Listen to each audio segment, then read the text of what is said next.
It's 11:59 at Gun Owners Radio, and this is the Penn Patriot, music and the truth until dawn. Right now, I've got a few words for some of our brothers and sisters in the occupied zone. The chair is against the wall. The chair is against the wall. John has a long mustache. John has a long mustache. It's 12 o'clock, Americans, and another day closer to victory. And for all of you out there on or behind American lines, this is your song.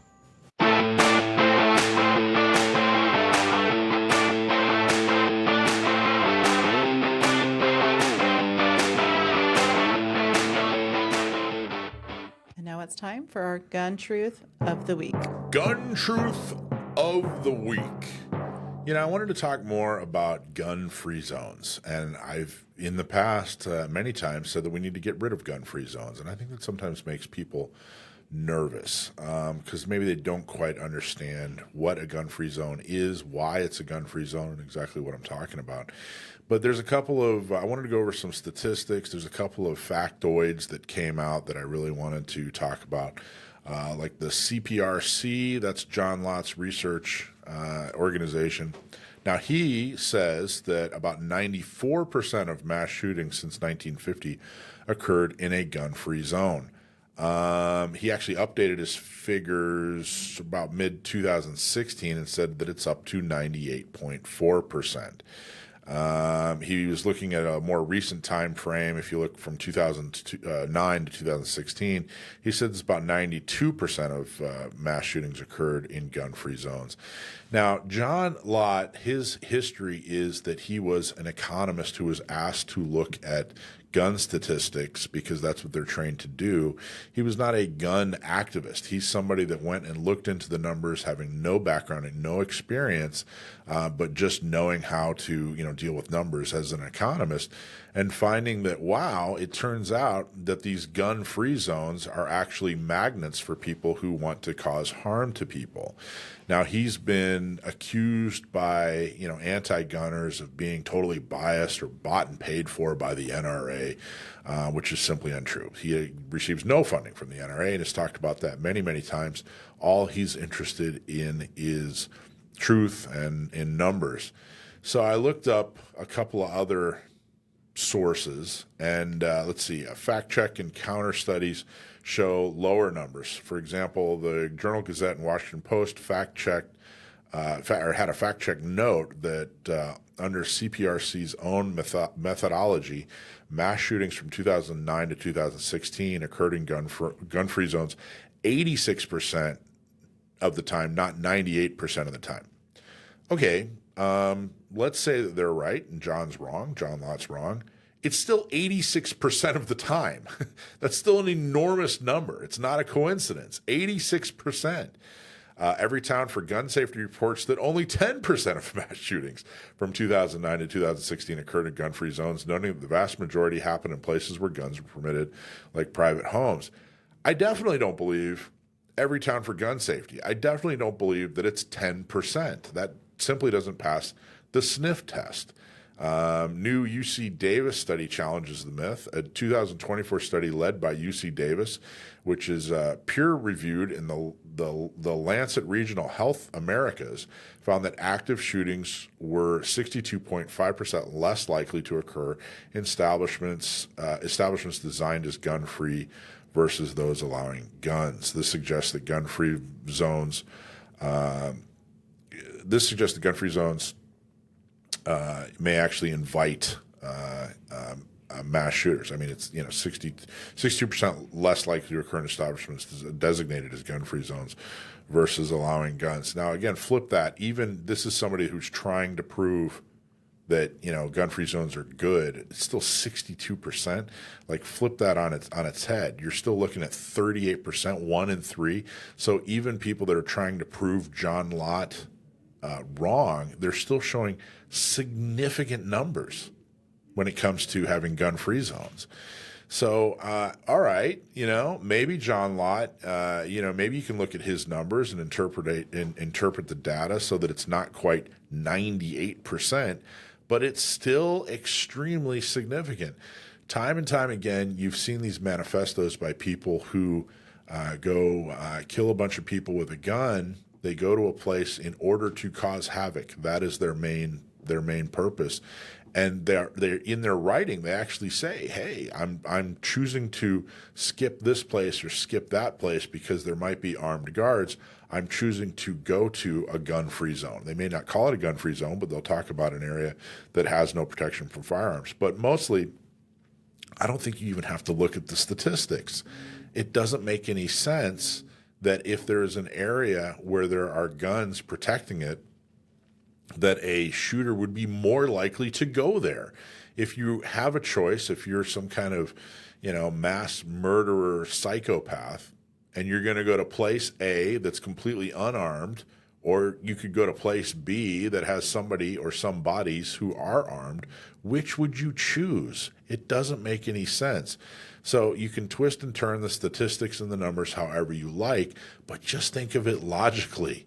You don't see a lot of mass shootings at a police station. It just doesn't make any sense. Of course, we need to reevaluate and probably completely get rid of gun-free zones. Of course, it makes people safer when they can defend themselves and protect themselves. Of course, the statistics show that. And arguing over whether it's 98% or 86% isn't valuable. What is valuable is making sure that people can defend themselves and defend their loved ones when they're out and about or in their home.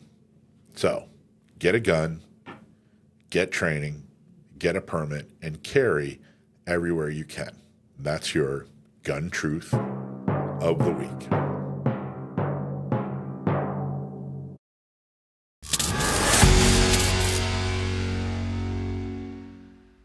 Remember that we are not lawyers and nothing that we say is to be taken as legal advice.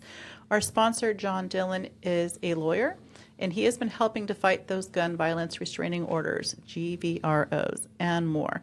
So if you know somebody that's had their self-defense rights taken away without due process, give John a call. His website is dillonlawgp.com, and his phone number is 760-642-7150. So last week there was a walkout, a school walkout I don't know what they were trying to do exactly, but to bring attention to gun violence in schools or stop gun violence in schools. I'm not quite sure. I could really only find one article on it, and that was out of LA. SoCal students join nationwide walkout against gun violence in schools. This is out of Burbank. Students in Southern California joined their peers across the country on Friday, walking out of the classroom to protest gun violence and call for stricter gun control measures. This, of course, is, like I said, it's on Eyewitness News, Channel 7, ABC out of LA. And there wasn't a whole lot. The walkouts following the shooting in Minneapolis Catholic School last week, which left 2 students dead and 21 others injured. Eyewitness News joined the John Burroughs High School, et cetera, et cetera. So this was really the only coverage I could find on the quote-unquote walkout this time around. But if you just did a little Google search on school walkout gun violence or something along those lines, you would see that they do this about every year. It's not a legit thing, and they actually reached out to me here in San Diego. There was some in San Diego. There was a little bit throughout the country. I think mostly in California. But again, this isn't legit. They want you to believe that a couple of students got together and they just couldn't handle it anymore, and so they stood up for what they believed in, and they decided to just walk out of school. Because of their strong beliefs. None of that's reality. This is all staged. In fact, it's more than staged. It's encouraged by staff. I mean, think back to when you were in school. What if you just up and walked out of school and encouraged others to do the same for any reason other than like a fire inside the school?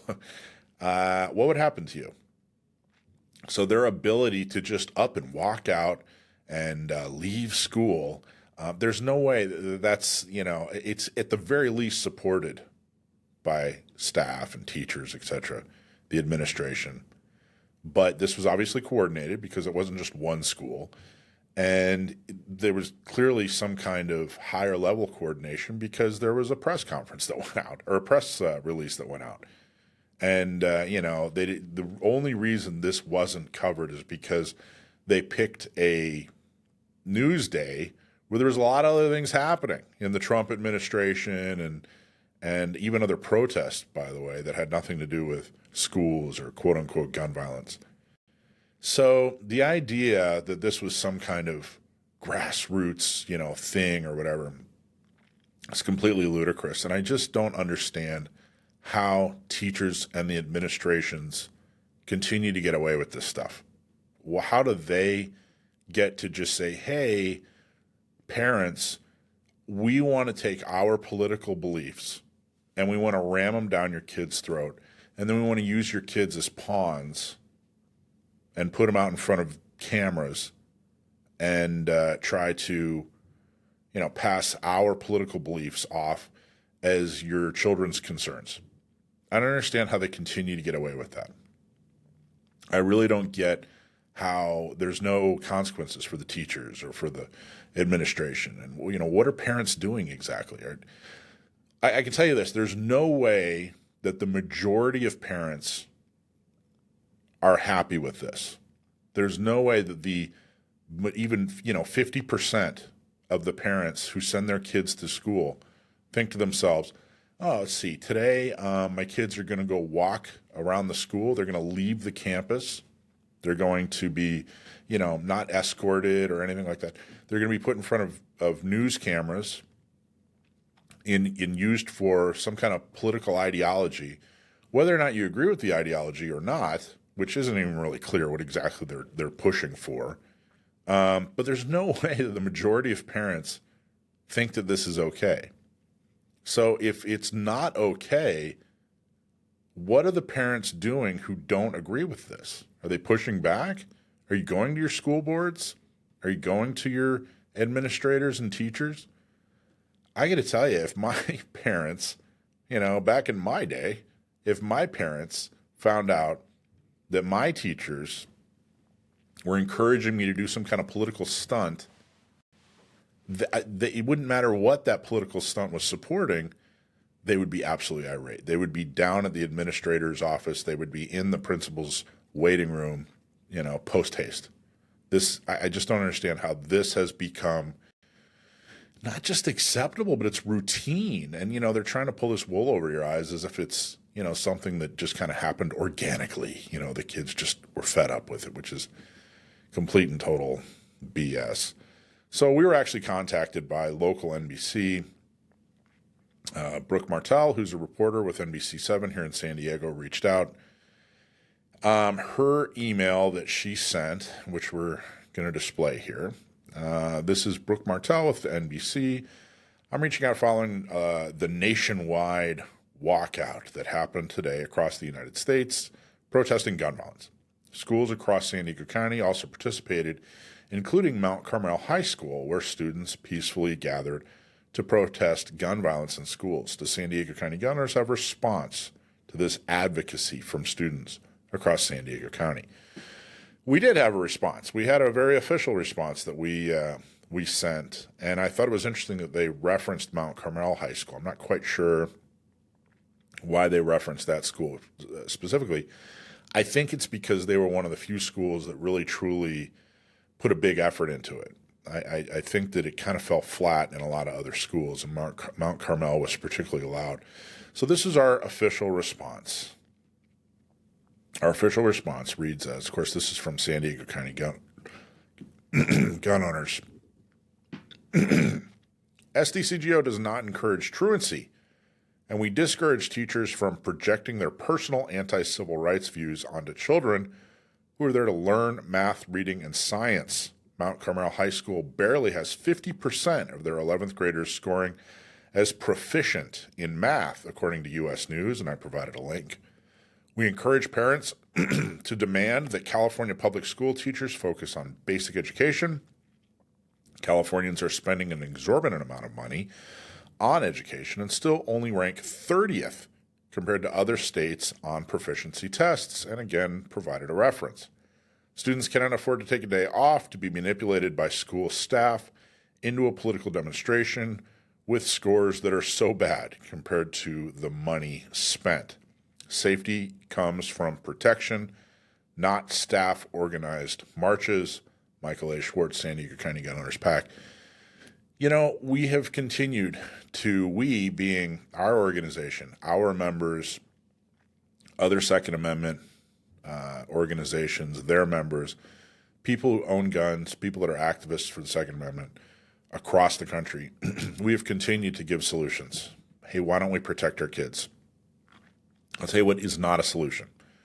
What is not a solution is for teachers and administrators to take their, project their political beliefs onto their students and use their students as pawns to try to get attention and send them off into a march or a rally or a protest or whatever it is they were attempting to accomplish. The other lesson to learn here is, I think, for everybody, this stuff doesn't work. And I know you can define work a lot of different ways, but what we're trying to do is change public policy so that it is not adversarial towards gun owners, so that it is, in fact, supportive of gun owners and your right to keep and bear arms. So by that definition, do rallies and marches and protests work? No, they do not. They absolutely do not. They don't work on the other side. They don't work on our side. Nothing is different. Nothing has changed. And I'll tell you, it's a lot of, the evidence is the fact that, like I said, if you Google this, you will see that they have been doing this year after year, and, nothing's changed. There's no public policy that has changed, or sprung up as a result of these marches, rallies, and protests. And that's the same on our side. You quite simply don't. That doesn't mean you don't have the First Amendment right to assemble. It doesn't mean you don't have the First Amendment right to air your views. You certainly do. I'm certainly not encouraging the government from standing in the way from your right to rally and march or protest. I'm not. That would be an obvious First Amendment violation. I'm certainly not suggesting that. What I'm suggesting is that you should work smarter, not harder. Continue to file the lawsuits, continue to get the people elected who need to get elected, continue to hold the people who are elected accountable and unelect them if necessary. Continue to change the culture and educate people. That's the stuff that works. These marches, rallies, and protests, they're easy for reporters to cover. They don't change anybody's minds. They don't do anything effective. None of that. I remember there were a couple of times a reporter would contact us and say, hey, there's a rally or a march or whatever, against gun ownership. What do you have to say for yourself as a Second Amendment leader? What do you have to say? There's people marching right now. What's your response?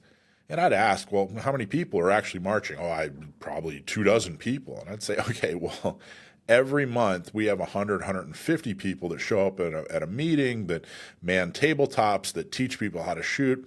Every single month we do something that's far more effective than just taking a walk with some signs. Why aren't you covering that? And the reality is that's what's effective. That's the effective stuff to do. These ridiculous rants that people throw, it just doesn't do anything. And I thought this was interesting. Watch this. This comedian absolutely nails it. I don't know how all these problems aren't getting fixed. Yeah, I understand. There was like an anti-Elon rally today in the city. I don't know how that didn't get solved. I mean, they had a ton of signs. That's your best plan? Fucking cute sign with glitter glue. Everyone driving by is like, what a bunch of fucking idiots, dude. Sometimes I honk just to get their attention. Like, bam, bam. It's helping. We're doing it. We're fixing Palestine. It's your best plans, signs, you fucking retards.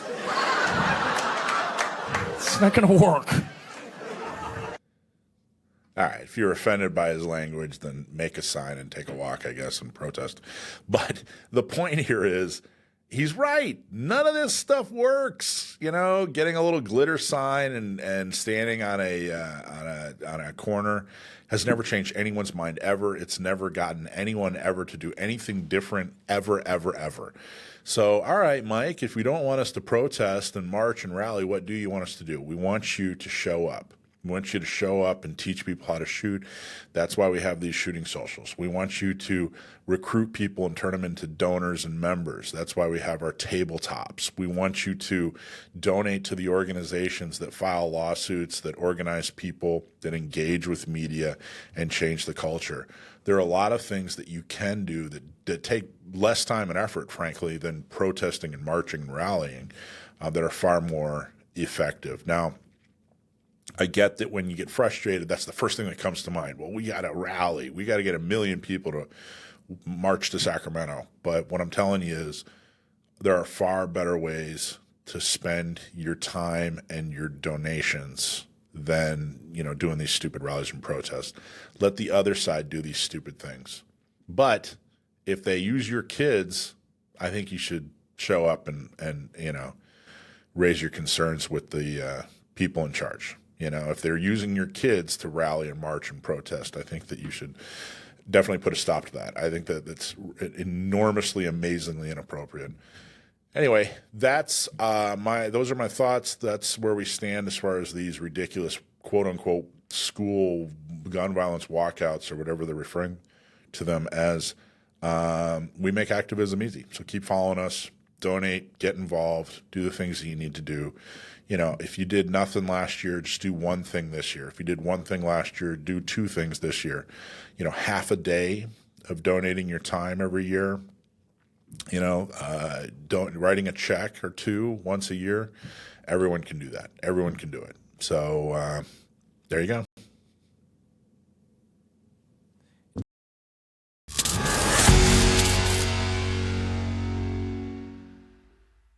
So let's talk about 1791 Group. If your business is in the firearms industry, you've probably felt it. Marketing's expensive, social media is hostile, and it's far too easy to get lost in the noise. 1791 Group fixes that. They help you to cut through the clutter by clarifying your message so customers instantly understand why they should buy from you. Then they build the systems, your website, CRM, ads, and content that actually turn interest into sales. And because they understand the community, they can even get your brand in front of our gun owners radio audience, which includes over 100,000 engaged gun owners every month. Don't waste another dollar on marketing that doesn't work. Go to 1791group.com, that's 1791group.com, and tell them Michael from Gun Owners Radio sent you. Start growing with a team that's on your side.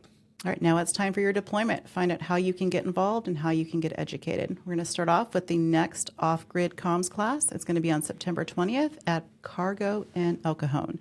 You'll learn how to use radios, antennas, and mesh networks to keep your family, friends, and team connected when cell service and Wi-Fi fail. No experience is needed, just bring your curiosity. This hands-on practical training that will give you the confidence to set up and actually use off-grid comms when it matters most is what you need. Seats are limited, so grab your spot now at gunownersradio.com. Next up, we have a new class. This is Survival Basics. It's going to be occurring on September 27th, also at Cargo in El Cajon.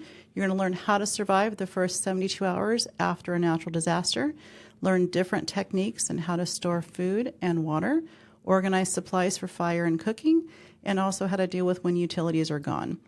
This is our newest addition to our Prepared Protector series of trainings that help you to become a more effective first responder.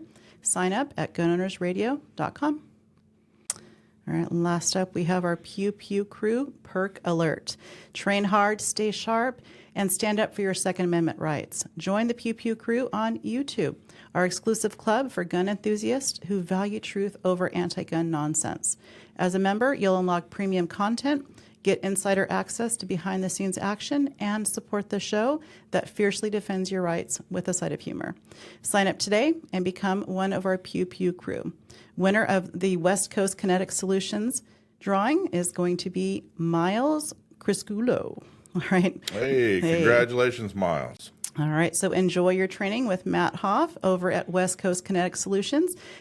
If you haven't joined yet, don't just sit there. Hit that join button and become a proud member of the Pew Pew crew.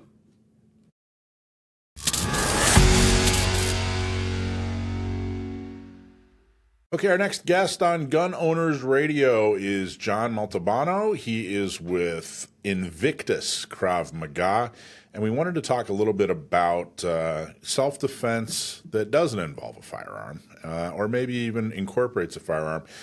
John is a local instructor here in San Diego in Southern California, and he has a real successful studio, and a lot of students just love him to death, and they said, you got to have him on. He's such a great guy. So, John, thanks for joining us, man. Thanks, Michael. Thanks for having me. Yeah, you bet. So, so tell us, give us the rundown. Give us like the 30-second rundown on your studio. What do you guys do? What do you specialize in? Well, Krav Maga, it basically means, it's Hebrew for contact combat, and it's basically, incorporating a couple of different martial arts. We steal stuff from boxing, steal stuff from Muay Thai, Jiu-Jitsu, etc. And we put it all together, and it's a fighting system. We don't really like to say martial art. There's nothing artistic about gouging somebody's eyes out. And it's to deal with real life threats, and definitely not a sport. It's for real world scenarios. Our studio, we're located in Poway, and it's about a mile and a half east of 15, and we've been there for a number of years now, and have had a great turnout. We have some great students. It's a wonderful place to come train, but I might be biased. And my understanding, we've talked a little bit about Krav Maga before, but Krav Maga, I think what differentiates it, and people who study and promote Krav Maga are very proud of this. It's not a sport. It's not intended to be a sport. There's no sport associated with it. It is kind of down and dirty, get to the point, solve a problem, self-defense that was developed by the Israelis. And my understanding is they developed it, they wanted to quickly teach people who were civilians that had no self-defense experience how to defend themselves in real-world scenarios. Is that accurate? Yeah, that's very accurate. The father of Krav Maga, Emil Lichtenfeld, he was tasked by the Israeli Defense Forces to teach these guys this fighting style, and not just teach them, but they said, by the way, you don't have a lot of time to do this, so it has to be quick. And so Krav Maga is based on your body's natural reaction to things. A lot of times when a student meets me for the first time, and I try to explain this to them, I do things to them where I don't tell them how to defend themselves. I just said, okay, I'm going to slap your face.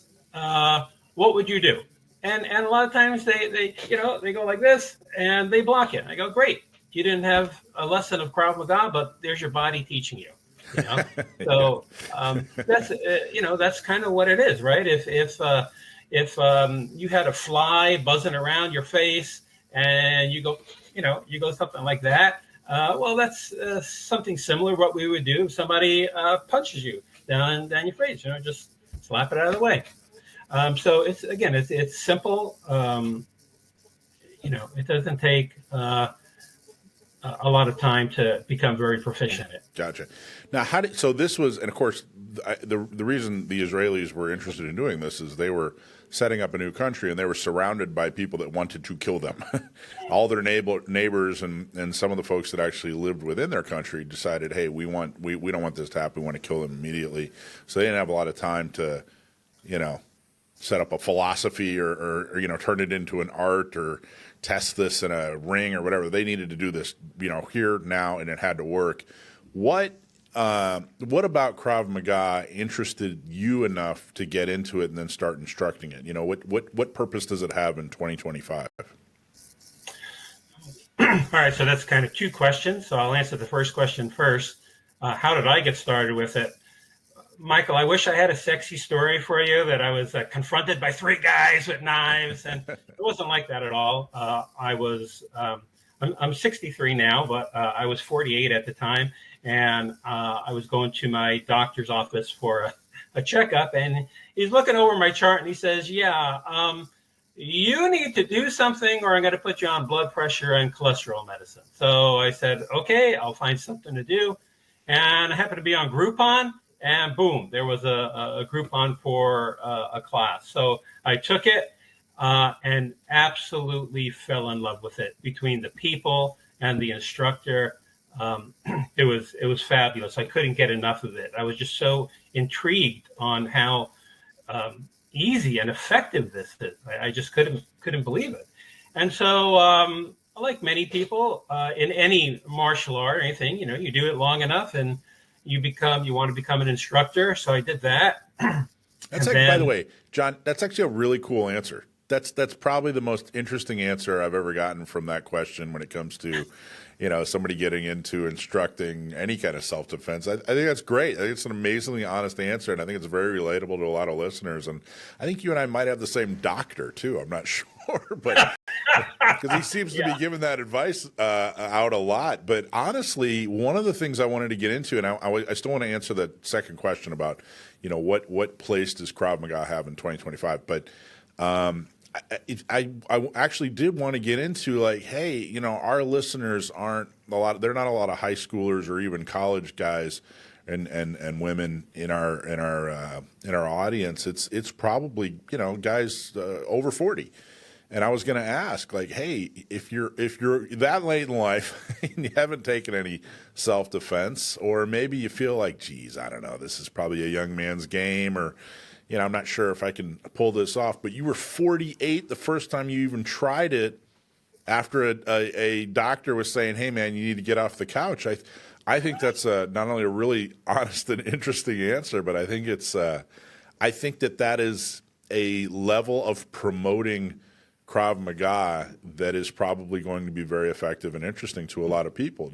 Was it normal? Were you, when you went, were you the only 48-year-old, or no? There was a lot of middle-aged folks trying it out for the first time.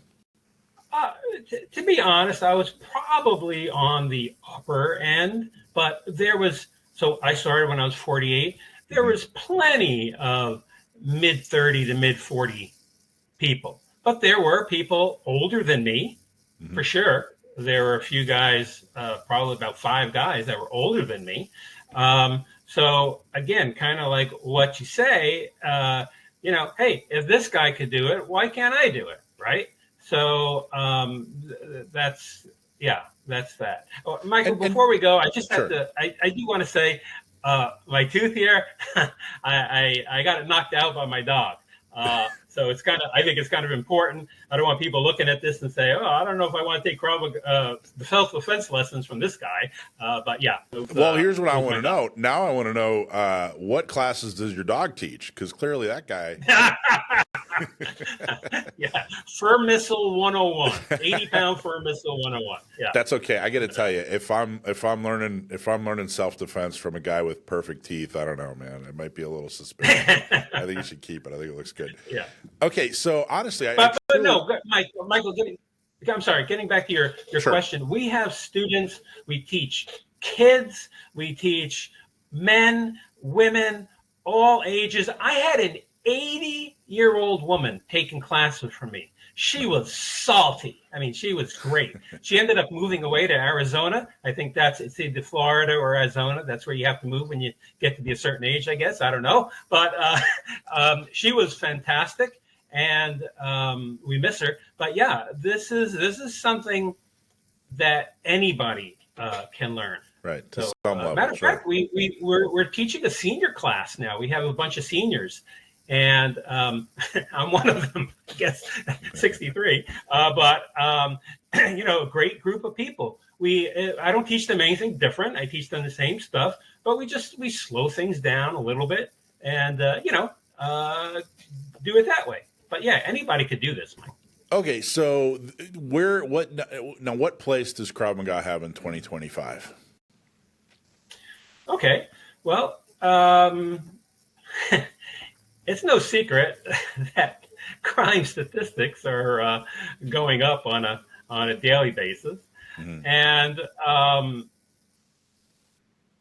we won't talk about political matters, but I think it's safe to say that people have noticed an increase in crime.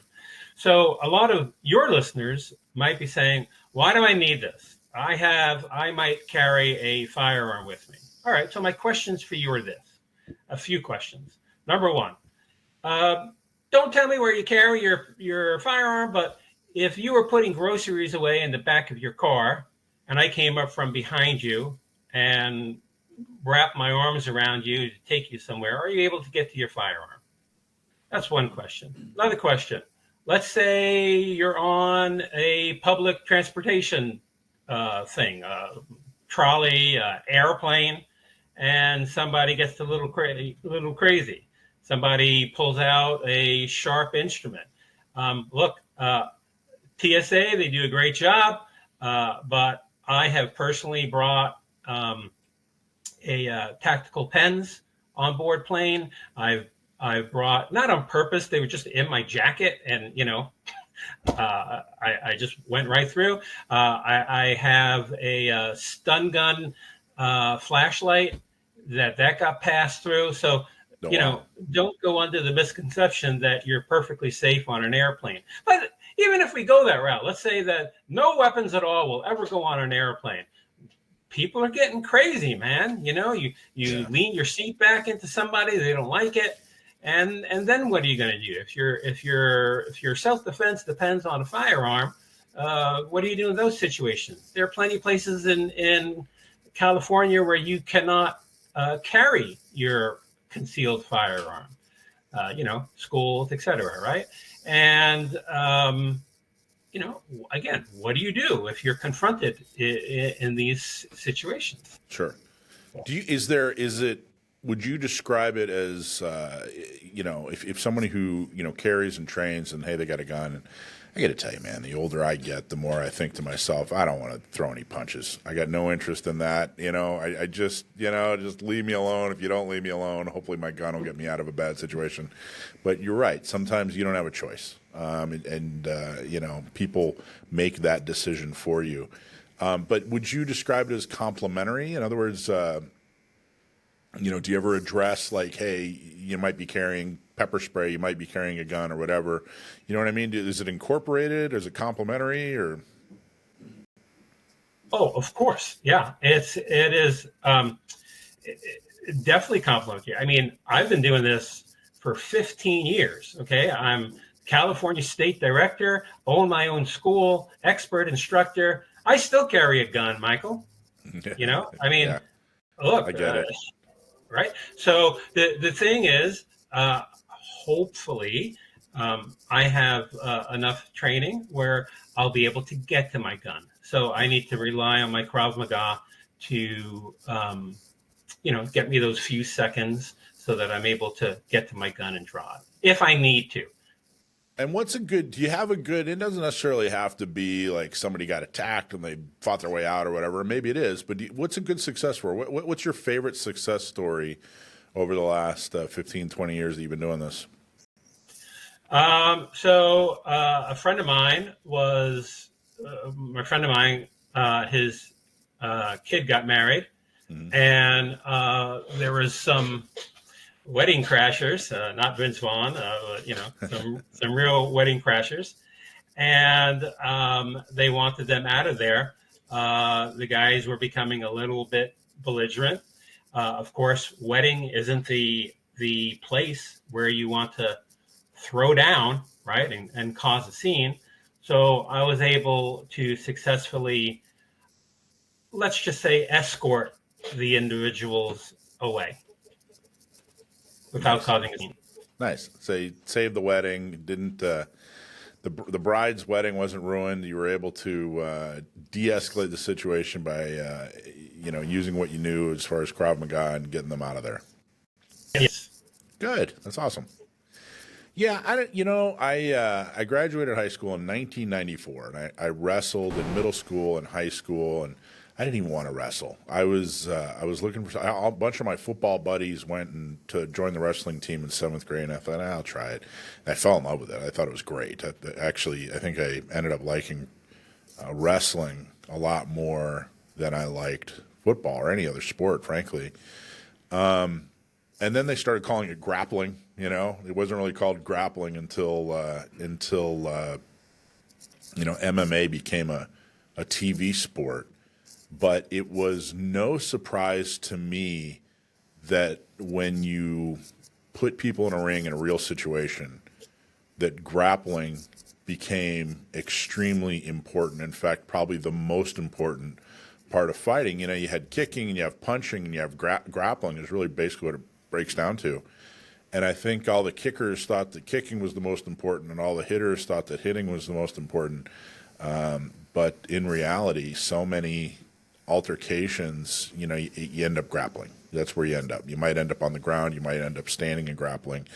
But it's amazingly important when it comes to fighting. It was no surprise to me when that rose to the surface, and it was like, man, you got to be able to grapple. You know, punch as well as you can, you know, kick as well as you can, but you got to be able to grapple. That's what you got to be able to do when it comes to fighting.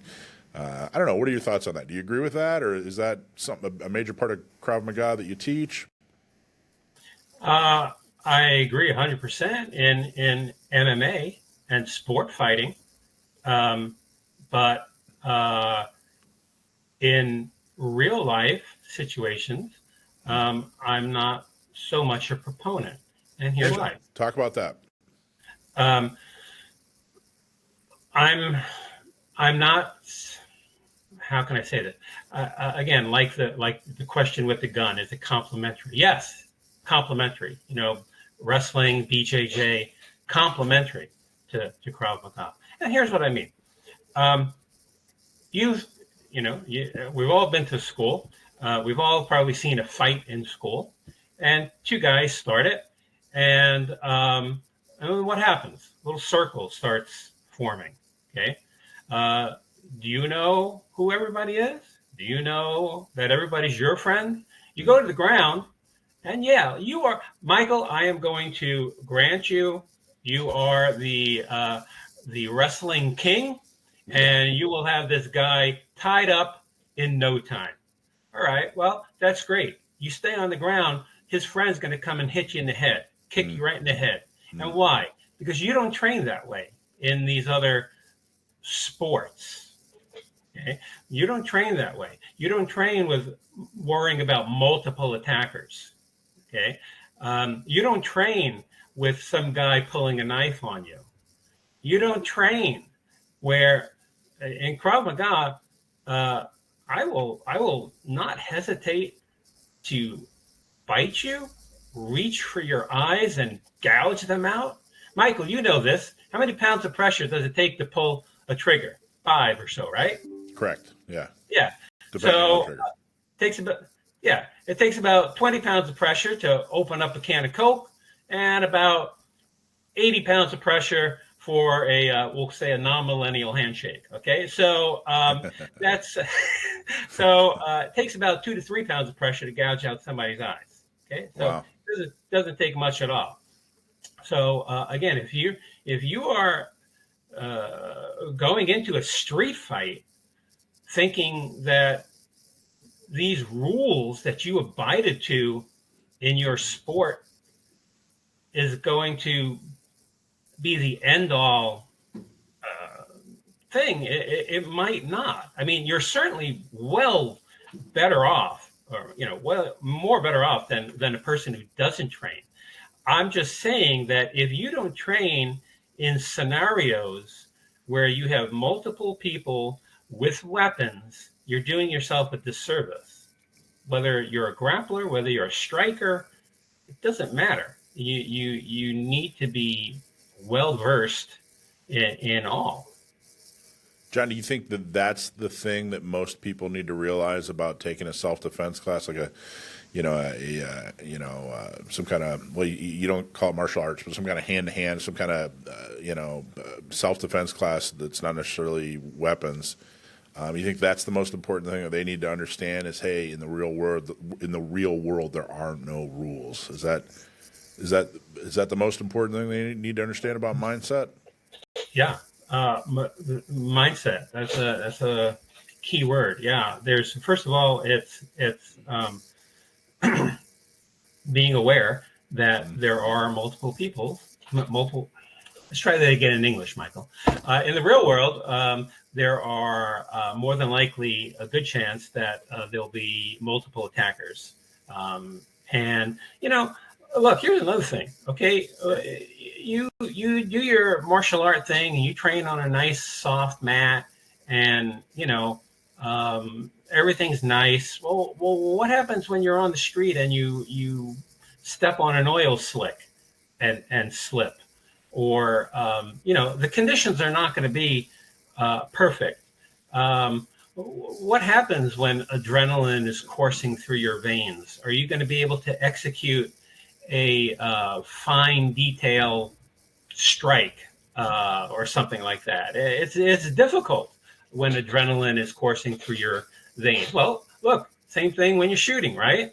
Okay, you put a little stress on somebody, put that little timer thing, go, and your training goes out the window sometimes. Yeah, or your lack of training is front and center, maybe. Yeah, I get you. Yeah, so it's the same thing when you encounter a situation out on the street. So yeah, Okay. You need to be aware of your surroundings. You need to be aware that there are probably pairs or more of people working together. And they could have a weapon, man. It's everybody has a little 3-inch pocket knife in their pocket. So, all right, John. So, if somebody wants to train with you, visit your website, right? I'm sure that's probably the first place to start. Or they could call. Yeah, well, I guess you have to go to the website to get our phone number. All right, what's your website? Invictus-kravmaga.com. Okay, perfect. And then on there, I'm sure. Hey, that's it right there. There it is. Look at that. It's like we knew. And I'm sure you have do you have intro classes, or how do they know what classes to sign up for, or what do you recommend if somebody is interested? They heard this and they want to get started. What do they do? So, Michael, would you mind flashing the website back up again? Sure. There you go. There's a big blue button right there where your mouse cursor is. It says introductory trial class. Click here, and it'll take you right there. And you could pick a day and time that you want to sign up. And oh, cool! Look at that. Yeah, got all kinds of good, awesome. All right, great. Yeah, make it easy. All right, John. Well, this is great, man. I highly encourage people to check it out. Anything else? What else would you like our audience to know? Anything else you want to make sure that they understand or know or hear? No, I mean, really, a lot of your situations come down. I mean, everybody hears this, so it's not like, oh, thanks, Einstein. But your situational awareness. Don't walk with your head down, looking at your phone. Don't have 2 earbuds in when you're walking. Have one out. Look, your ears can hear 360 degrees. Your eyes are, forward 180 degrees only. So, be aware of who's around you. If you're walking down the street in the summer and there's a guy with a black trench coat, maybe you might want to take another path, right? So just that kind of thing would be probably, that'll get you out of a lot of situations. Gotcha. All right. Last question. So you got into this because the doctor said, hey, we need you to get more active. So did it work? Did getting more active actually work? And was your doctor happy with it? Yes. Yes. I'm very happy with it. He's happy with it. And your dentist maybe not as happy, but that is true. Yes. Well, good. Congratulations. But it is again, Michael. It's more than just learning how to defend yourself and getting into shape. It's a sense of community. I mean, we had on yesterday, we had a free day at the beach. People could have joined us, and we did a lot of training at the beach, which was fun. And we all went out for lunch afterwards. We do things like we have Oktoberfest at our gym. Just all kinds of Cinco de Mayo, of course. Christmas time, Santa comes and, brings presents for all the little boys and girls and adults, boys and girls. It's just a fun place. Well, great. Well, I appreciate you talking to us about it. Invictus, Krav Maga, and Poway, right? Exactly. Thank you very much, Michael, for having me on the show. Yes, Long sir, time John. fan. Oh, well, good. Well, thank you. Thanks for right. taking the time, man. All right. Take care.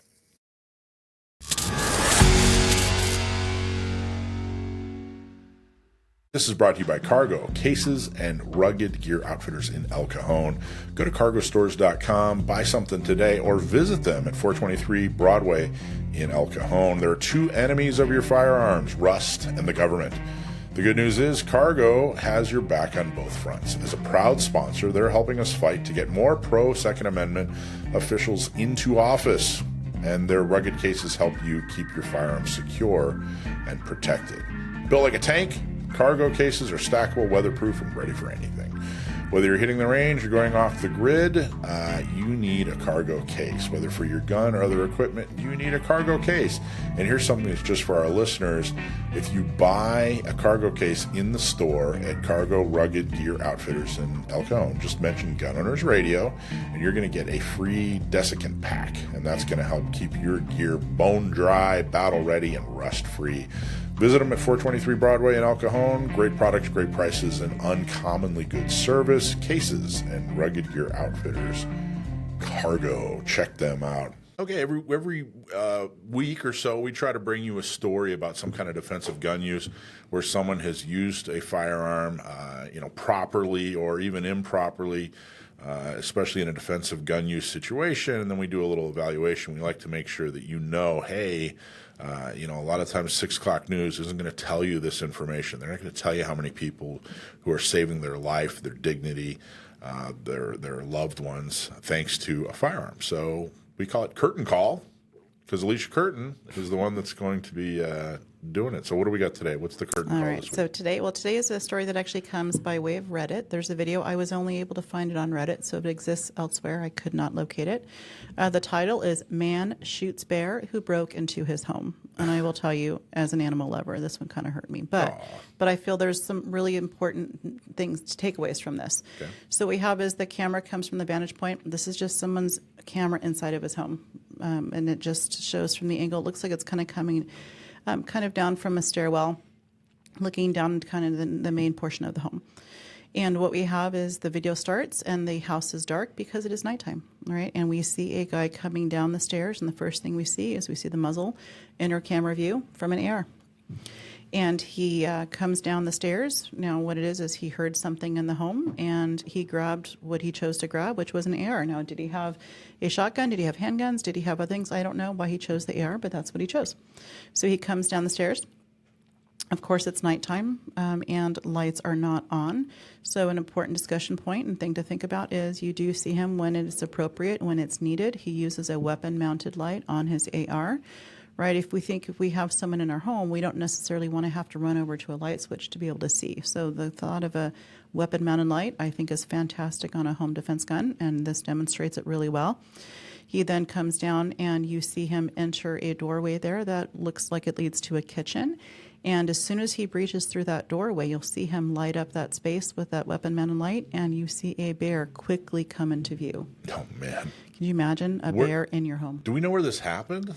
I don't believe that I have a state. Okay. All right. I couldn't know. I'm not sure. I'm not enough to actually state. Yeah, okay. So a bear was in the home. So there was noise. He responded to the noise with his defensive weapon. Weapon-mounted light was a fantastic thing because it allowed him to see what was his target. Could this have been a drunk neighbor sloppy in the kitchen, right? We don't want to shoot someone that doesn't deserve to be shot. And it was a bear. A bear obviously has the potential to cause death or great bodily harm to any of us. Yeah. The bear wasn't there for malicious bad intent, but a bear's an animal and a bear's a bear. And, in this space, there was a chance that he was at risk, and so he took the shot. And another thing to consider, if we are in a state that does not limit our use or ability for a silencing type device, a firearm going off in the home is going to be incredibly difficult on the hearing. I think so too, especially an AR. Especially an AR. Yeah, I think correct me if I'm wrong, but I think the first thing I would have done is turned on every light I possibly could. I think that's a deterrent, and I'm surprised that the lights did. I don't know why. Maybe I don't know. I don't know why. I don't know where his switches are, but if you're from a safety perspective, do you want to have to be kind of pinging light switch to light switch and it may not be in a safe space? So. And he came down those stairs with such confidence. He did. He's run this gun before. I mean, geez, that's amazing. All right, what else? What are your other thoughts on this? So, I mean, really, that was my main things that I want to discuss is the use of a weapon-mounted light. I'm not a fan of it out in the world in a carry gun personally. I'm not saying it's wrong or bad. It's not for me, but I feel it's critically important to consider on a home defense gun. You just don't know what your conditions will be. Has your power been cut, right? Do you even have power? There's lots of times where lights and switches may not be an option. So a weapon-mounted light, I feel, is very important. You need to be able to see what your threat is to know what you were shooting at. So I like the fact that the guy's bump the night gun is an AR. I don't think. I mean, really, I think it's a great bump the night gun. I think there's a lot of weird myths about. ARs and using them for home defense, but I think they're an excellent home defense tool, and I know a lot of folks that are even smarter than I am think it's an excellent home defense tool. I had an instructor, a local guy, Perry Yee, point out. I said, one thing I don't like about having an AR as a home defense tool is how long it is. And he showed me, he said, well, okay, show me how you stand with a pistol. And you stand with a pistol with your arms fully extended. Right. So if you compare the two, it's about the same. That's true. That's very true. I think there's a lot of advantages to having an AR as your home defense firearm. I'm sure a lot of people have differing opinions, but I also think that it's a differing opinion. There isn't a right or a wrong. Right. So, good for that guy for having an AR. I got to tell you, if I'm going up against a bear, I'd much rather have an AR than a Glock. There you go. So that's right. it. Well, cool. Anything else on that? That's it. Just to throw on to the end, silencer would have been amazing. It would have been amazing. Would have been amazing. Any home gun, I would love to have a silencer on. Yeah, it's a it's a healthcare issue at that point, because you could blow your hearing out, and they should absolutely legalize suppressors. No question. Correct. All right, cool. There you go. There's your curtain call. Thank you.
All right, our guest is Brian Hill from the Complete Combatant. He's actually in town here in San Diego, thanks to a fantastic member of San Diego County Gun Owners, Dave, who brought him in to do a curriculum that's really unique, and that's why I brought him to the studio. I really wanted to talk to him about the curriculum, part of the curriculum that he teaches. He teaches a lot of curriculum, but there's one piece that I think is unique probably in the entire industry. So Brian, welcome to the show. Hey, I'm glad to be here. Thanks. You bet. So first off, let's just give a little bit about your background. Talk to people. How did you get into the industry? What got you into shooting? Mine's a pretty odd way to get here, but primarily I was a martial arts instructor my whole life. I did some brief law enforcement and whatnot, but I ended up teaching in the private sector for almost 40 years. And as I got older and couldn't fight anymore, running an MMA gym, I became a shooting instructor at some point. And through a process of development, I ended up on the road all the time teaching. I probably have about 130,000 hours of teaching people. Wow, holy cow! Yeah. So, now let's talk about this piece of curriculum that I'm talking about. It is, I'm going to describe it, and then you either give me a yeah, that's right, or do a better job of describing it than I did. But it's a decision making for people. Maybe not necessarily they're carrying a gun, but definitely designed for people who are carrying a gun, and helping them make a decision in different situations so that their only option isn't just pull the gun and shoot. Is that a good description? Yeah, that's true. We find it's very hard for people to make decisions under pressure because there's more than technique. Mm-hmm. And if you add tools to it and then you add a cognitive stack at the same time, they're going to have a hard time making a decision. We call it the stretch of decisional processes. So we came up with a system where you could practice this with flashcards and be more comfortable with the idea of this is going to cost me a certain amount of time or information in order to make a good decision. People like to give me a hard time when I say this, but I've said it many times and I stand by it. I think gun owners in general are overtrained. And what I mean by that is we spend too much time trying to hit the bullseye and not enough time doing the 150 other things that we should be doing. I think when we say, hey, take a class, or hey, get training, or hey, go to an instructor, the only thing people think about, or far too often what they do think about is, okay, I need to go hit the bullseye better. I need to stand in a lane and I need to hit the bullseye better. Or maybe the next step is, okay, well, I need to learn how to pull from concealment. And I think we're probably, that market is saturated. Mm-hmm. And I think that there are a lot of other things that we should be looking at. And that's why I really was fascinated by this decision-making curriculum. And I don't know, first off, do you agree with me or no? We're not overtrained and we need to hit the target more. Or what are your thoughts on my statement? No, I really agree with that because, the real thing is, can you see danger coming? And then do you know how to react to it to see if it's real danger? Do you know how to interact with it before you have a shooting possibility? And for most of us, self-defense-wise, it's going to be very basic stuff. We may have to have verbal agility. We may need to know how to get in a better position or move away from somebody or see danger coming before we put ourselves into place. And the problem sometimes for people that carry a firearm is it's very easy to feel like that's going to solve your problem, and it may not be the right tool at the right time. Interesting. Yeah. It feels like in my 20s, I was like, I got to get a gun. And then in my 30s, it was, I got to learn how to use my gun. And then in my 40s, it's, I need to learn how to not use my gun. Mm-hmm. And then I'm looking at 50 now, and it's more like I need to learn everything else. And I wish someone had that curriculum that you have, or had the mindset that I just described, or was able to give me the wisdom when I was 21 and I bought my first Glock. They said, no, kid. Here's what you really need to know. Here's what you really are going to use in life. So talk a little bit about your curriculum. First off, how did you come up with it? What was the catalyst to creating that curriculum? The idea was that we need some way to have a visual input that leads us to a decisional process. So an idea of flashcards or something that would allow us to do it. And then we looked at the neuroscience behind it. What distance is it going to be at? What are the pre-assault indicators? What verbal skills do we need to have? What non-lethal skills like pepper spray or using a flashlight are going to be involved? Our defensive skills, if you have any martial background or the ability to move away from them. And all this stacking of stuff violates what we call the rule of three psychologically, which means you can only do three things at once and none of them particularly well. So we have to know where we're at. And the problem is once we commit to a tool, the narrowing of the decision process is like a tunnel at that point. So how do I talk to somebody? My friend Claude Warner said that every gun owner should read Dale Carnegie's work. Yeah.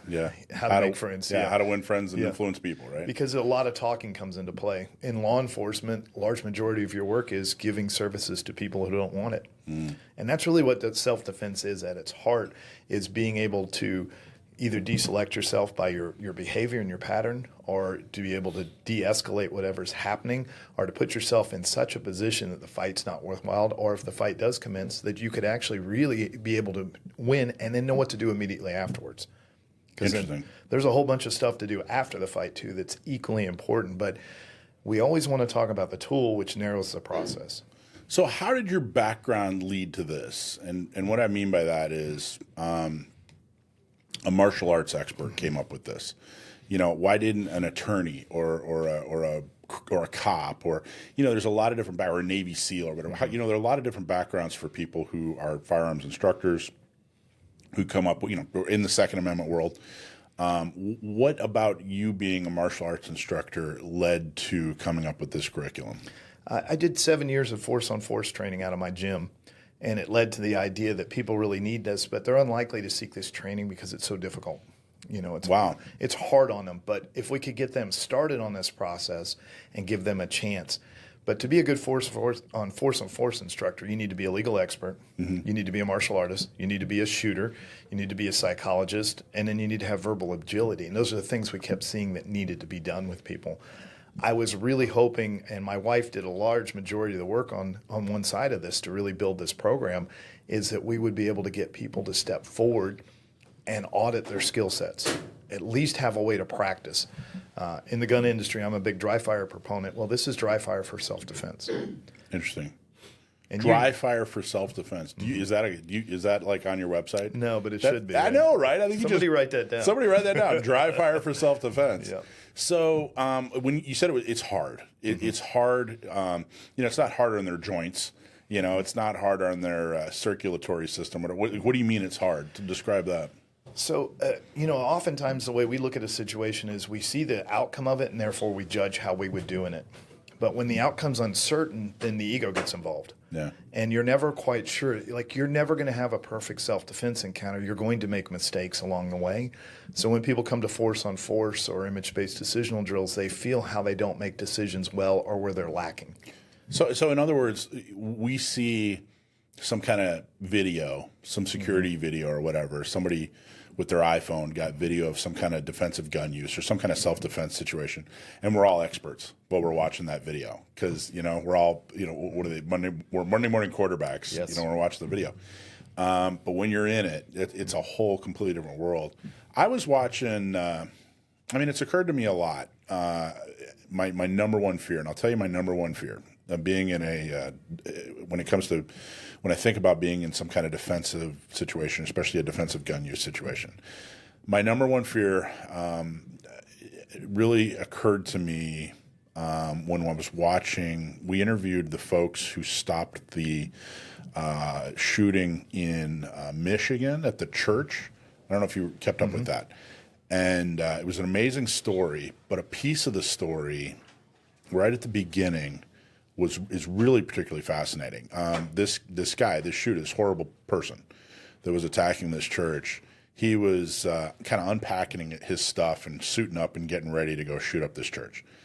A member of the church was late and showed up in his truck and saw this guy and figured out what was going on and had the wherewithal to go, hey, you know what? I'm going to hit this guy with my truck, you know? And I thought, man, if I'm sitting in a truck and I see that, my biggest fear is that I sit there and analyze. Gosh, I don't know, man. What is that guy doing? Maybe they're doing a thing. Is he a security? He might be security. I'm sure he's security. Is that a cop? Maybe there's some, you know what I mean? But no, this guy figured it out, got it done. And I think, so that's my biggest fear in a defensive situation, particularly a defensive gun use situation, is that I won't act, that I won't recognize it, that I'll wait too long, that I'll, you know, analysis paralysis, and people will get hurt and possibly worse, you know. And you know, it feels like this class, this curriculum, is speaking right to that fear and putting you in a different mindset, so that you won't be what I fear the most. You know, it's very interesting. There's a thing called schemas, lenses that we look through. Mm-hmm. And if we have any information to fill that, it allows you to make a better decision. But the thing you're really talking about is there needs to be some uncertainty in your decision process too. So you're not sure what's about to happen next. The problem with looking at an event and judging it in reverse is you know how it turned out. So knowing that you might be prone to a freeze and not sure what the next decision is or flight allows you the opportunity to make a better decision because you've thought about it in advance. We know any decision that's reactive usually is incorrect or overboard if we're not careful, especially if the first judgment is incorrect. So his preparation and opportunity is what luck really is. He was ready and he had thought about this, so he's able to make a pretty good decision, but I guarantee he didn't feel 100% until he felt 100%. So you're saying this guy in the truck who was like, hey, I need to stop this attack, there was still 10% of doubt, 20% of doubt in his head, but the reality is he did it. Yep. Interesting. You'll never have 100% decision. That's what people want. That's what bullseye practice really is. And if I do this, it'll be perfect. But even then, we tend to miss a little bit because it's time versus information. Do I have enough information? Do I have enough time to make a decision? Interesting. Okay, so first I want to ask this question, and then I want to really talk about what happens if you go to this class and learn this. Like, how does this actually, how do you learn this? But first, where in a person's career should they take this curriculum that you're describing? Before they buy a gun, right when they buy a gun, after they've taken a lot of, you know what I mean? Like, where in their career should they take this? It would be best to be your gateway. Really? Because then you can make a decision. Like I have people come to class for image-based decisional drills that do not carry a firearm. So we restrict their behavior relative to that. Or they only have a firearm at home for defense. Yeah. So they're restricted. And what it allows them to do is feel where they don't have any answers. And where they have good answers, like carrying pepper spray is essential. Like I think everybody who carries a firearm ought to have something like pepper spray because it gives you a chance to not use force. And that gives them a chance to feel what this feels like. And it's not judgmental in that way, but it's particularly hard as an audit to figure out where you're good at and where you're not. And that would help you set up what you decide to carry, when you decide to carry it, where you decide to carry it, and most importantly, how are you going to use it? Because if you're not sure how you're going to use it beforehand, the tool then becomes the savior and you have no choice but to reach for it. So have you had people go to your class who either didn't own a gun or just really, I don't have a CCW, I don't think I'm ever going to carry it. I'm here for the other pieces of this class. And they've changed their mind because of this curriculum. Have you seen that happen? Yeah, especially as an instructor, if you don't say you have to do this, but you give them an opportunity to experience what it was like to have a small event where they didn't have what they needed, then it opens them to the possibility of maybe this is important in their life. I get a lot of people that bring their kids to this class, not really young, but college age. So we're really buffing against the world is safe, but then afterwards they make better decisions. And we found even if you carry a pepper spray, it changes your behavior in the world. Because as you mentioned now, as you're older, if you carry a firearm, you're much less likely to get involved in a bad situation because you know the outcome. Yeah. So it really helps and it opens up that process. And frankly, if somebody doesn't want to carry, I want them to really understand what they're deciding and then really commit to that and have something as an option. Yeah, I mean, I think I left my ego 15 years ago and about 50 pounds ago. You know what I mean? Like, look, I'm in a whole different area of life now. I don't need to go prove anything to anybody. So I started. I'm trying to think. I think I started carrying. I've only been carrying for about 4 or 5 years or so. It really was fairly recent that we were able to carry in San Diego. But I do remember just a few months into being able to carry, thinking to myself, how did I go through life without the ability? I can't believe I went here or drove there or took this trip, or went to this place at this time. And, I had no ability to I had very little ability to defend myself, at least not this effectively. It really hit me like 3-4 months into carrying, like, oh my God, I've been, for 20 years of being an adult, I've been totally vulnerable here, and I wonder how many people have that, get that realization too after carrying. And I think it's interesting too, like we have plans for everything except violence, how we're going to put a fire out, how we're going to treat somebody medically, but we don't really think about violence because it's harder for people to think about that. Yeah. And they don't have a plan for it. And, in my lifetime, in my 20s and 30s, I was a professional fighter. I was frankly happy nobody having a gun at that point. Yeah, really. You know, because but now I'm 60. Yeah. So now I've really got to change the way I think and look at the world. And even coming here, you know, I'm not allowed to carry in California, so I have to change my behavior. I take far fewer risk, or I have to really be ready to move sooner or be ahead of the process, which is what this decisional drills allows you to do. Okay, let's get into that. So somebody shows up at your class. How big are classes typically? How many people? It's somewhere with 10 to 20 people. 10 to 20. 20. If it gets so much over 20, it's probably a little too big. Yeah. Okay, so 10 to 20 people, fairly intimate. That's a fairly intimate class. And they come to your class, and you know what happens? Describe what they're going to experience. They're going to get a background on how the law works wherever they're at, and get a good framework for that. They're also going to go through some neuroscience, what decisions cost, how we tend to react, what a time pressure is, how the brain works to that. We're going to go through how each tool works. Here's how to apply pepper spray. Here's how to, you know, if you carry a firearm, we're going to put you in a blue gun so you can have it available for you. We're going to talk about one of the biggest problems is most people don't see what they think they see. We get all sorts of mental distortions when we look at an image, especially if it steps outside of what you're accustomed to. Talk about that a little bit. I think people underestimate that. And I actually have a real brief story about it, but talk about what you're describing. So several things happen. Time dilation is one. It's going to feel fast and slow because it means you're fully present and processing. But you may transfer the color from the wall to the person. So you're wearing a black shirt and there's a tan wall. You'll be wearing a tan shirt. You may only focus on the weapon and see nothing else. If they're, say they're outside of your race, you may not be able to recognize them again because you have a classification in the way they look. Eyewitness testimony is very seldom reliable unless it's conducted in a cognitive interview with an expert, because what you think you see and what you see are not exactly the same thing. I don't think people realize how extreme that can be.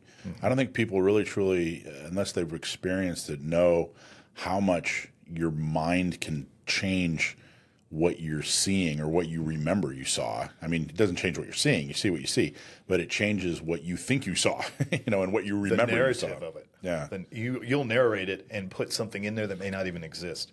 I'll tell you a real quick story about that. Not exactly related, and I wasn't under stress of self-defense, but I was taking a hike through some woods in Alaska, and we kept hearing seagulls, which was weird. Why do you hear seagulls in the middle of the woods? Well, we came up on a river, and they had all these seagulls, and that's even kind of weird. Why are these seagulls on this river? And I remember looking at this river and thinking, oh, man, it was crystal clear water. It was beautiful, beautiful, pristine, crystal clear water. And I remember thinking, man, look at all those rocks at the bottom of the river. This is beautiful. It almost looks like somebody designed the bottom of this river and purposely placed these rocks there. They look like a design, And then it occurred to me that the reason the seagulls were there is they were flying up the river from the ocean. The river was flowing into the ocean, and those rocks were salmon. And they were going upstream, and that's what they go upstream and then breed and then die, and then the seagulls eat them. So I'm sitting there looking, and then once I realized that they were salmon, they suddenly looked like salmon. And I don't know, maybe that doesn't quite fit into what we're talking about, but I really want to emphasize that I was standing there absolutely thinking those were rocks, and then when it occurred to me they were salmon, they turned into salmon. And it's not an unusual thing, and I don't think people understand, or maybe they just haven't experienced how powerful your mind is. Your mind kind of tries to help you make sense of things, and at the time, it didn't make sense that there were a bunch of salmon at the bottom. You know what I mean? It made sense there were a bunch of rocks. So anyway, I don't know. Is that a good example, or is that not a good example? You're right. We've got 270 biases that have been identified from the normalcy bias, like every day is going to be the same. Mm-hmm. Yours was an anchoring bias. You expected to see rocks, therefore they're rocks. Same thing when people at night, they'll see a coat over the back of the chair. They think somebody's there. If we're not really looking and we don't get enough information, our brain guesses at what it's seeing and picks what's most likely it's seen last or would expect in this situation. Okay, so back to your class. They're in your class. And how do you present the scenarios to them, and then what choices do they have to overcome them? So we have a series of flashcards that just have an image on it, and we start real slow. You have 5 seconds to make a decision, which in self-defense is a long time. Yeah. So they get to look at it, and then they get to do whatever they think the first right decision is, nothing else. We have people hold up their hands of what they would do. in that situation. So then you get to see how different people think about a situation.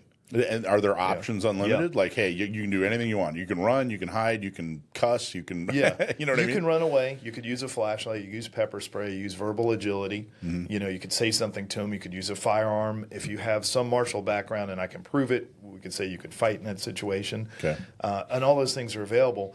You could treat medically, but what we'll see is out of 7 people, there may be a real clear-cut difference between running away and engaging the person. Interesting. So they start to learn who they are, because a lot of people are high responders, and they're going to jump into the situation. So therefore, they need to be well trained. Otherwise, they become a hazard. Some people are low responders. They may be better trained standing off and witnessing what's happening. So we get a feel for what their personality is relative to crisis. And I'm sure they learn about themselves. Mm-hmm. So is it it sounds like there aren't necessarily a lot of wrong answers. It sounds like there's a lot of subjectivity, or are there right and wrong answers here? Oh, there's right and wrong answers. You know, occasionally you'll see a card, and it's not really a force card, but you'll see somebody holding up a pistol. Oh, really? And to be honest, a lot of that, people that come in the self-defense area usually have suffered the trauma of defending themselves already. So now it's post-traumatic stress disorder that we're dealing with. And what we're looking to is to build their strength back so they can walk freely and not be victimized by their fears anymore. Wow. But if they see a card and it triggers a fear, then they may really overreact to it, which is a great thing for us to learn, that sometimes we overreact and when they're looking at other people. And then as time goes on, we add more decisions to it. You'll have multiple decisions, you know. You talk to this person and you moved away, or you use pepper spray and you called the police. You know, you have to use your phone. All that stuff really helps them grow so that they can put all these series of decisions in a bigger folder.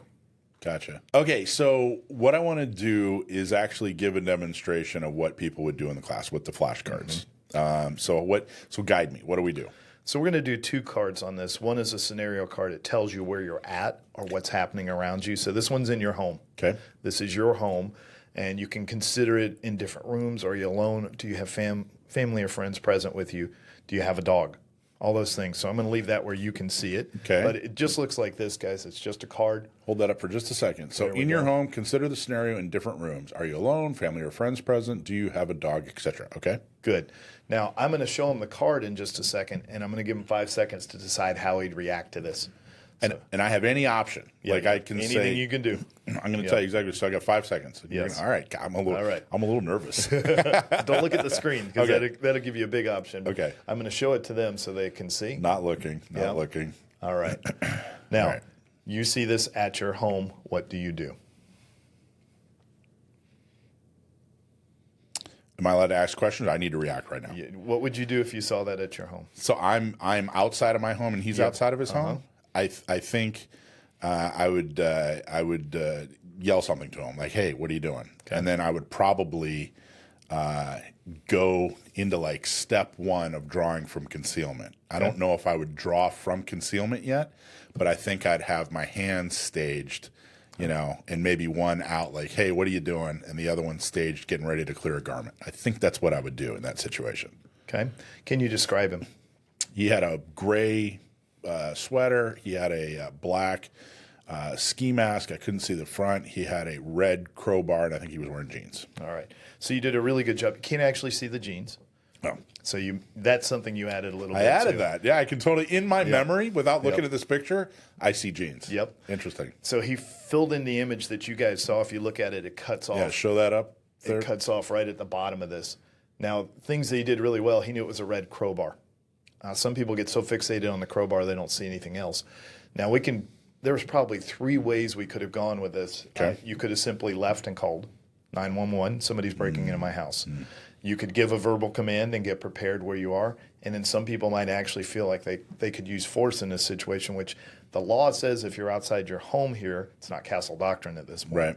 So now we've got a very good discussion going on. What was the best decision in this? And the best decision is the one that you feel comfortable with. But now you've explored it.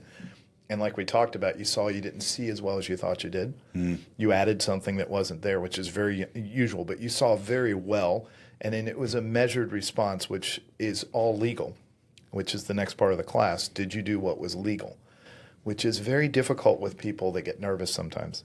Interesting. You know? Yeah, I mean, fear. Yes, it's fear. Yeah, who cares about the law when you're scared for your life? I get it. And we're primitive at heart still. So one of the things we see with the armed citizen is the inability to stop the attack once they start it. So if they defend themselves, the ability to break off. We see this with store owners where they chase somebody out the door and fire another round. Interesting. Which legally would be 2 separate incidences in that. So this gives you some EQ management, which is emotional quotient. So after this, if I were in the class, everybody would kind of discuss. Yes. And maybe I'd defend, like, well, here's why, rather than just run away. Here's why I did. You know, I got a kid in there, I got a wife in there, she's sleeping or whatever. Yep. You know, whereas if all I had was an old black and white TV and some TV dinners, maybe running away is a better option. What am I actually defending? Why would I provoke a possible attack? And that's the kind of discussion you'd have afterwards. Yeah, because if you say, well, my kids are in there, that may change everything for you. Right, yeah. You know, in that moment. It does also change the way the law looks at it. Interesting. So the big thing to know is that it's not gray areas, but there's a lot of time and information difference between these things. It's not certainty. You can't, when you say, I will do this, you've trapped yourself forever. You know, like if somebody says, if somebody breaks into my house, I will shoot them. But we know that a lot of people break into your house that aren't bad people. The neighbor has Alzheimer's. Your kid went out to meet up with their boyfriend or their girlfriend, and now they're coming back into the house. And what it does is keep the mind from being so certain it's going to always do this, because it won't consider anything outside the fact. In fact, it may actually see what it wants to in that moment and then commit you to a decision that you might not find defendable afterwards. That's fascinating. Brian Hill with The Complete Combatant. Talk about the class that you're actually teaching here in San Diego this weekend. Just touch on that. What's the minute elevator speech on what that class teaches? So it's deliberate coaching. It teaches you how to coach instead of how to teach a curriculum. It teaches you all the things that I'm showing here and talking about, but how people work psychologically, how physiology affects their tension level, because tension is prejudgment of the outcome with a correction you don't need, and how to technically do skills and how to get people to perform at their highest level and to grow as a shooter much quicker. The problem is we really pigeonhole people in this is the only way to do it, but what we really have to do is develop a teaching ability so that we can make corrections immediately based on a clear goal, being present, having a feedback loop, and then challenging them level to their personality level of risk aversion or risk taking. That's amazing. You know, this is all so well thought out, and you are so well spoken. I'm going to ask you for a book recommendation. What's a book recommendation you think that gun owners should read? What's something you've read, either recently or not so recently, that you think would help change people's lives for the better? The easy one is Gavin DeBecker's Gift of Fear. Okay. Start with that one. The other one is Flow Science by Stephen Kotler, which is the art of flow. That's a good place. And The Confidence Game. The Confidence Game? Yeah, it's all about self-image building because we find in self-defense that how you think about yourself is how you relate to the world. Excellent. Okay, great. Well, if people want to learn more from you, want to take your classes, where do they find you? It's thecompletecombatant.com. I'm all over social media too, Instagram, Facebook, everything. But just go there, and there's a whole page called Recommendations and Attributions with every bit of source material I use in the class. Great. Anything else? Anything else you want to make sure people know? It was an honor to be here, and I appreciate you. Yeah, man, that was cool. I really, truly am fascinated with the universe of curriculum that you've come up with and that you're teaching. And like I said, it falls right into line with two of my existing beliefs. One is that we're practicing marksmanship too much, and there's a whole other world of stuff we need to learn. And two is my biggest fear is that I won't react properly in defensive gun use situations. So you're nailing it, man. Thank you so much. Appreciate it. Great. There you go. Brian Hill, The Complete Combatant.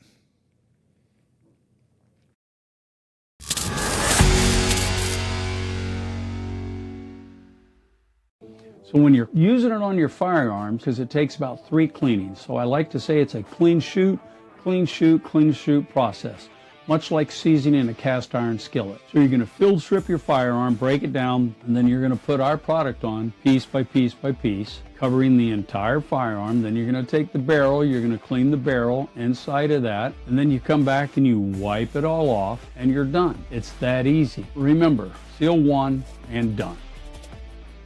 So, Sam, you do not live in the horrible gun restrictive state of California. You actually live in free America. So you get to purchase any kind of gun you want, any kind of handgun, any kind of rifle or whatever. What's your favorite? First off, what's your favorite gun that you've purchased in Virginia? What's my favorite gun that I've purchased in Virginia? Well, let me preface that with a quick note about Virginia being a quote unquote free state. Yeah. We do have a little bit in the way of state-specific gun laws, as many states do, even though most are not nearly as restrictive as California. But Virginia is sort of weird politically. It's almost an even split between solid red voters and solid blue voters. And so it kind of acts like a swing state in some ways, though it's been historically blue for much of its history and then was red in the 2000s. So it seems like every Virginia legislative session, they propose a whole swath of new, ridiculous, nonsensical gun laws that What's just like get what's like the terribly- worst? What's something that maybe people in California don't know that Virginians have to deal with? Well, a few years ago, it was either 2019 or 2020. I don't remember exactly which year. We were teetering on the edge of going full California, actually. Yeah. And we've been lucky the past 5 years. Our gubernatorial terms are 5 years. We've been lucky the past 5 years to have a governor who doesn't sign any of this ridiculous stuff into law, for the most part. The biggest, really most notable piece of Virginia-specific gun control law that we have is a one handgun a month law, but unlike many other states, the Commonwealth of Virginia has a list of exemptions that includes concealed handgun permit holders. So that's as interesting. long So as I provide If you my have a CCW, permit, you can purchase as many handguns during a month as you want. That's an interesting carve out. yes, and Still that actually passed unconstitutional. while I was. Yeah, and that's been struck down by higher courts, but so we'll see how long that lasts in the Commonwealth here. But that actually came into effect during the time that I was working at a gun store. So a lot of people who didn't realize that change sort of got irritated, like, oh, I don't need a concealed carry permit because I just open carry. Well, it's helpful now. Also, I have some other opinions on open carry, but I've written about that for the blog before. Yeah. To your question, but you what's don't my have. favorite that I've Oh, go ahead. purchased? Yeah. Oh, That's sorry. what I was going to say. So you don't have some kind of pistol ban like we have the roster here in California. So generally, and you don't have an assault weapons ban. So generally, you can purchase whatever you want. What's your favorite purchase? That would have to be my Chiappa Rhino. It's just such a fun, pleasant firearm to shoot. I mean, I have a sort of an interesting variety of firearms in my safes. Like I like my USP compact because it's cool, but it's like, oh, it's a gun that shoots bullets. It's not really exciting. The only exciting thing about the USP is that it shoots soft for a small 45. Like, okay, that's great, but the Rhino is really the Rhino is what got me into reloading. I put my first cylinder through it and was laughing so hard from how negligent the recoil is that I had to step back behind the firing line to calm myself down a little bit. What makes a Rhino different? It's that straight line design. It fires from the bottom chamber of the cylinder, which gives it a very low bore axis as compared to almost every other revolver design. So the recoil is directed pretty much straight back into the shooter's arm. It's a relatively lightweight gun for what it is. It's an aluminum alloy framed revolver.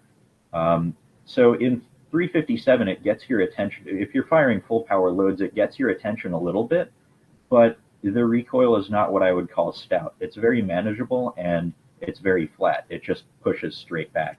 Have you In 38, shot a there's no Rhino? recoil Alicia? pretty much whatsoever. Yeah, that looks like a 5-inch. I have the 4-inch, but it's the same gun. Do you have the Nebula, like the oil slick rainbow? No, mine looks just like the one in the picture. One in the picture. I have not fired the Rhino, but I've handled it and I've held it and I've But no, I haven't had the opportunity to shoot it. But it's a really unique design. Instead of firing the round that's up at 12 o'clock from the cylinder, it fires down at 6, as Sam stated, so the barrel is down low. It's an interesting design. I haven't had the opportunity to shoot one. I think you can buy those in California. You can. They You are can. Ross. Yeah, we can. Not every barrel length, though. We can only get certain lengths. But yeah, but Well, I feel safer. yeah. Gosh, that makes me feel Right. so safe. Right. What's your carry gun? What do you carry normally? Depends on the weather, because here Depends in on the Virginia, weather. we have these things called seasons. So actually, depending on the time of year, the If he can weather wear a is. parka, he can wear that right I now. gotcha. That makes sense. Sometimes it even rains.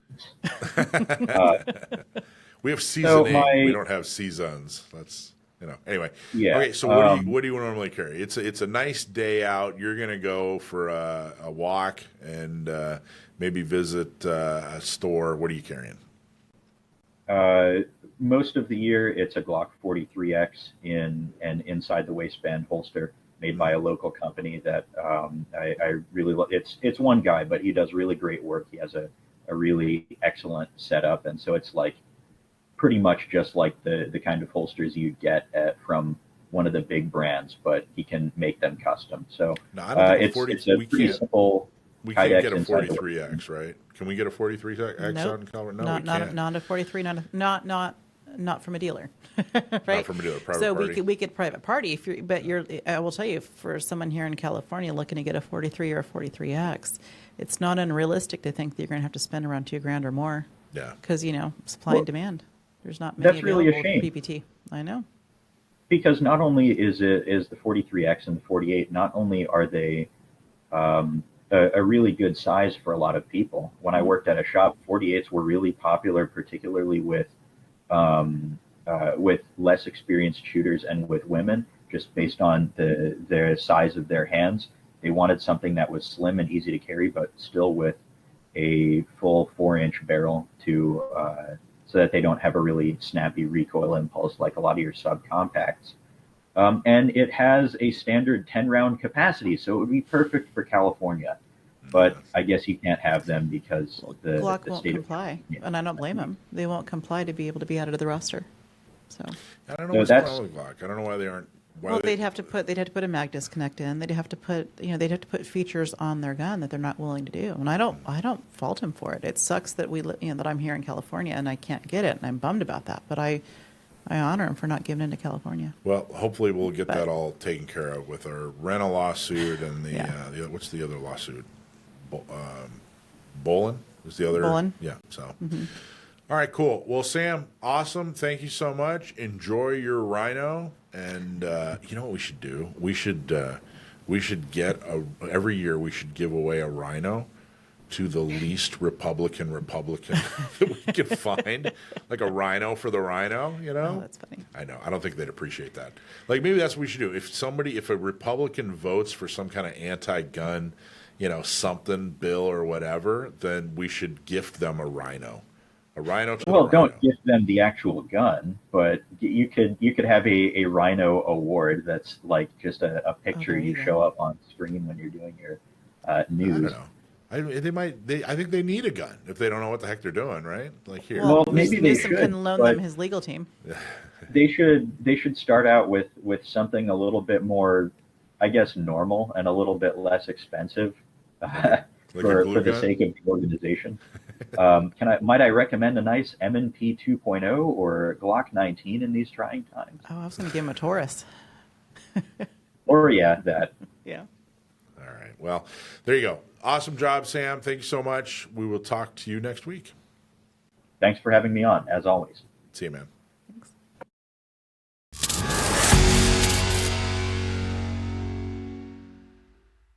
Okay, big news locally here in the political world in San Diego. Senate District 40. Now, we've already endorsed somebody in Senate District 40 when it comes to San Diego County gun owners. And that, of course, is Christy Bruce Lane. She's absolutely wonderful on the Second Amendment, and she is who you should vote on. But there's been this weird kind of shakeup. Her main Democrat opponent was someone named Marnie Van Wilpert. And she is actually now going to run for Congress against ISA. out in East County. And I think that they're anticipating that that district will become a lot more heavily Democratic Party. And so they're looking to try to take ICE out and take that district over, particularly if redistricting passes, this Prop 50 passes. What's interesting about that is there's already a Democrat, who announced, a guy named Amar Campanajjar, who apparently the Democrats have no respect for. So they're running Marnie von Wilpert in this district. So who is now in Senate District 40? Well, it's somebody else that we've heard a lot about. And this comes from Times of San Diego. Former San Diego City Attorney Mara Elliott announced her candidacy for state Senate on Thursday, seeking to replace Senate Minority Leader Brian Jones in Senate District 40. Quote, as the mother of 2 college kids, I understand how difficult it is for San Diego families to make ends meet, she wrote in a fundraising email to supporters on Thursday. And as the city's former prosecutor, I know how important it is to do all we can to protect our neighborhoods. I'm running for state senate to continue to serve our region by working to make life safer and more affordable. Now, I got to tell you, by the way, Senate District 40 encompasses a wide swath of inland San Diego, including Santee, Alpine, Poway, Escondido, Valley Center, and portions of the city of San Diego. Now, I think if you think about Santee, Alpine, Poway, Escondido, and Valley Center, you probably think, well, geez, that's really heavy Republican. But to be honest with you, it's not. It's not that heavily Republican. It's just about 50-50 at this point. In fact, there's a lot of Democrats in this district, so there's a very real possibility that a Democrat could win in this district. Now, again, we like Christy Bruce Lane, and she's running a great race, and she's fantastic on the Second Amendment. Now, Mara Elliott is not. Mara Elliott is a Second Amendment disaster. She's as bad and as extreme on Second Amendment as it gets. She gives talks at anti-gun rallies. She is pretty solely responsible for the spread of gun violence restraining orders and turning gun violence restraining orders not into, the emergency order that they were pitched, to voters as, but turning them into standard operating procedure that law enforcement uses pretty much anytime there's any kind of gun involved in an arrest or even an investigation. She is an absolute Second Amendment disaster. So she's going to run in Senate District 40. The other Republican who's running is someone that we've talked a lot about. This guy, Ed Musgrove, he's a city council member in San Marcos, not strong on the Second Amendment. In fact, the more we learn about him, the more we talk to him, the more we realize he's just not a good candidate across the board. His own mayor won't even endorse him for his run. So I don't know. I don't think he's going to. Hopefully he won't make it through the primary and he'll just get out of the way. But man, I think things got a little spicy. Mara Elliott is more of a political machine than Marnie Van Wilpert. I don't think she's as savvy, and as smart as Marnie Von Wilpert. In fact, I think that one of the advantages that Christy Bruce Lane has against Mara Elliott is that Mara Elliott just isn't that creative or bright or effective, frankly. There are a lot of things that have been screwed up at the city attorney's office since she's been down there. So for her to run on a record of making the community safer and more affordable after she was the city attorney for San Diego for the past few years is ridiculous. Anybody that's visited downtown San Diego knows it is not safer, it is not more affordable, or if it is more affordable, it's because people are fleeing downtown and no longer want to be down there. But I don't know. I got to tell you, this is a big priority, keeping her out of Senate District 40. If she gets into Senate District 40, she will become enemy number one when it comes to your Second Amendment rights.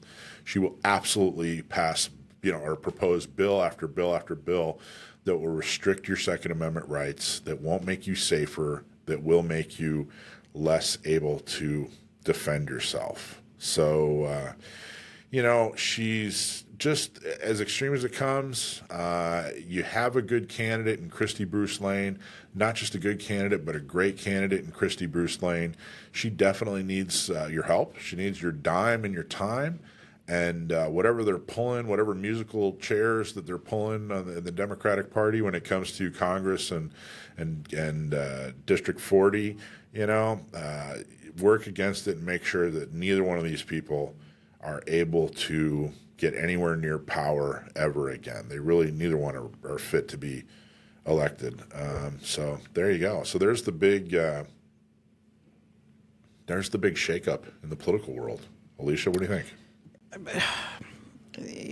I feel like it's we kind of have a slightly more mild female version of a Newsom here, right? We've damaged one zone. Let's move on and continue the harm and the damage somewhere else.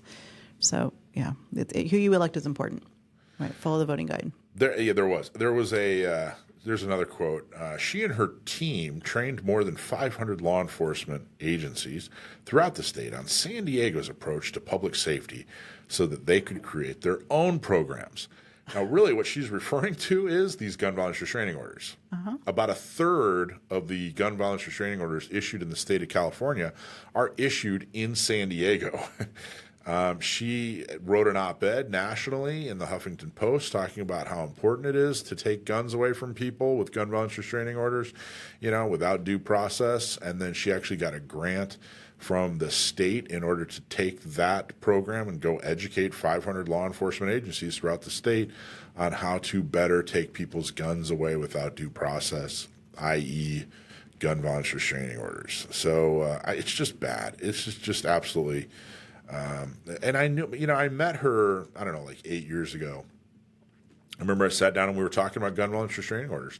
My question to her was, if they're breaking the law, we can already take guns away. If they aren't breaking the law, why are we taking guns away? And man, she was a deer in headlights. She absolutely was a deer in headlights. Didn't know how to answer. Didn't know how to answer. I was completely unimpressed, but I knew by the way that she was acting politically and by her surrounding staff that she was going to run for higher office. I remember she had like a political consultant that was with her at all times who kind of doubled as a handler and was like taking pictures. He's more interested in taking pictures and framing things than he was at actually getting to the bottom of, public policy and that sort of thing. So I knew she was going to run for public office. Marnie Van Wilpert actually used to work for her, and she's not the only person that was turned out by Mara Elliott to go run for office. So none of this is surprising. I just think it's odd that they kicked Marnie out to go run for Congress so that Mara Elliott could run in the 40th. I think she probably thinks that she has a much better shot at Senate District 40. And frankly, I think she probably does. They may not pay much attention to know what she stands for and what she does. Yeah, well, and it's just the makeup of Senate District 40 is not as favorable to folks as or to Republicans as it was in the past. A lot of those communities, Escondido is getting a lot more anti-gun. It's getting a lot more blue. Even Valley Center is changing significantly as people are, things are too unsafe and expensive, down at the coast or downtown, so they're moving to suburban areas like these. So there you go. Former city attorney Mara Elliott announces candidacy for state senate. Vote for Christy Bruce Lane.